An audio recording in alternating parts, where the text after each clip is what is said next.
be right back. Man, this queue is taking a while. What to do? Well, you can actually start streaming. I don't really have everything set up. There's a list set up on your screen right now. No, it's not important right now. There's always Overwatch.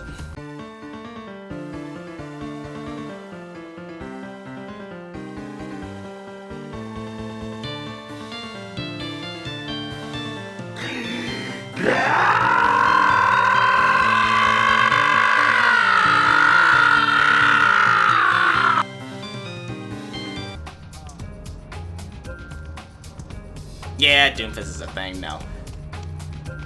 Well, you can make that 1v1 tips video that you've been wanting to make for the past month. Oh yeah. You know what? I should do that. You know what? I'm gonna do that.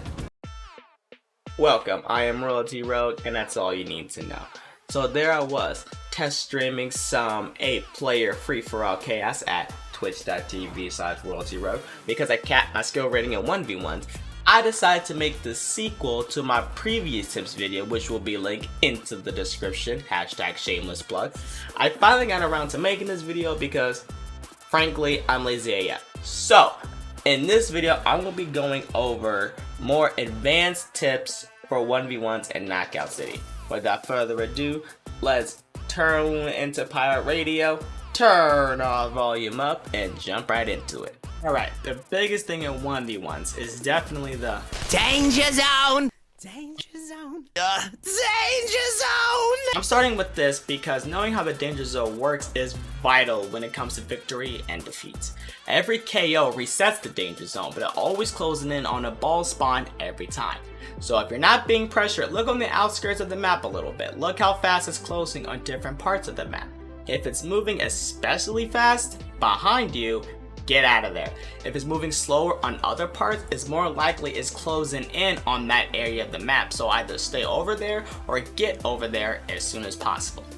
Now that I've briefly covered that, I'm going to build on top of it and mention zoning. You can use the danger zone to box your opponent out of a safe spot to put pressure on them. When you take control of the area, you force them to come to you and make a decision earlier than they want to. If they are particularly ballsy, they will stay in the danger zone or go into the danger zone to reposition themselves. There are times where you will be at a stalemate with your opponent. When this happens, listen for the danger zone behind you because, as I will demonstrate shortly, it has a sound cue to it.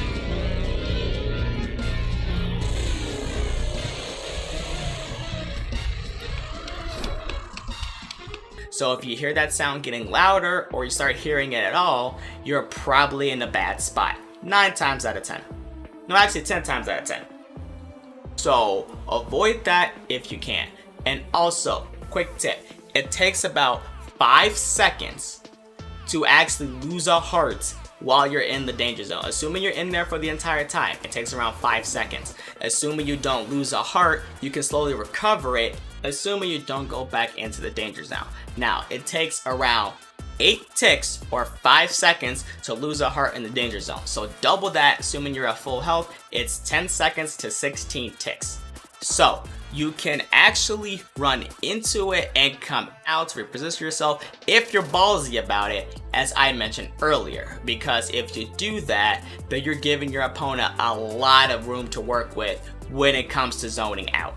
And also, don't go into the danger zone too early if you have a heart advantage, because since it takes around 10 seconds just for you to die outright, you have to be very careful, because if you go in too early, you can actually give your opponent a free life ahead of you, and you do not want that.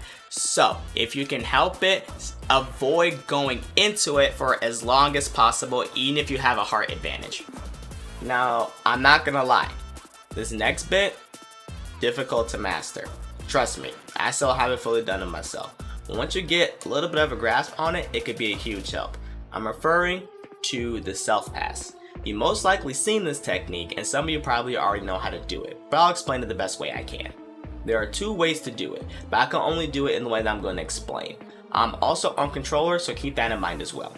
What I do is this: I jump on any type of ledge, look straight down the ground, throw, not pass, but throw a slow curve ball, turn towards the ball depending on the direction, and catch. Doing this adds free pressure in 1v1s if you can get it down, because you'll have a purple tier 1 versus a red, assuming your opponent doesn't self-pass either. Now, this is relatively short, but it's the best explanation I can do. If you want a more in-depth explanation of a self-pass, go to twitch.tv/BananaBushKush. He is really good at the self-pass. He knows both ways to do it, with a curve shot and a lob shot, and he is more than willing to help you.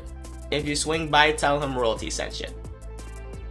Now, I'm sure a lot of you already do this, but I still think it's worth mentioning. Using cover can be a very big advantage to you, especially on certain maps. It sounds simple, but it's very effective. When used properly, you can actually block a shot without having to do anything, so you don't lose your charge. Meanwhile, since your opponent missed their shot, they have to get another ball, or they have to chase after you, which gives you an advantage. Quick disclaimer though, sometimes it will hurt you if a danger zone is closing in on you, so try not to stay there for too long if you can help it. And it's also very map dependent. Example, you will have more cover to use in Knockout Roundabout than Rooftop Rumble. It's a small bit of advice, but it can go quite far when used effectively. And also, if your opponent is actually using cover, you can use this to your advantage to move towards them, because when your opponent is in cover, they could only hit you with either a lob shot or a curve shot, depending on what kind of cover that they're using, if it's horizontal or vertical. So you know what type of ball is going to come at you, so use this to your advantage as well. Now, here's something I've actually noticed. Whenever I watch streams, or even when I watch my own games back, I see something that's more common than I expected. When people whip catches or tackles, they just let them sit there. And I'm just like, bruh, you can, or even I can get like free hits off that. So here's the big tip: don't pass up free opportunities for hits. When someone whiffs, tackles, or knocks into a wall, if they miss any of that, you get a guaranteed hit whatever they do. I know this sometimes happens to me, or when you throw, when you think you have a chance, they catch it because of the connection, you threw it too late, latency, all that stuff, and you get worried that we missed the window, so we don't take those chances at all. We gotta get that mentality out of our head. Build up your reaction time and always be ready to jump on any opportunity to take a free shot.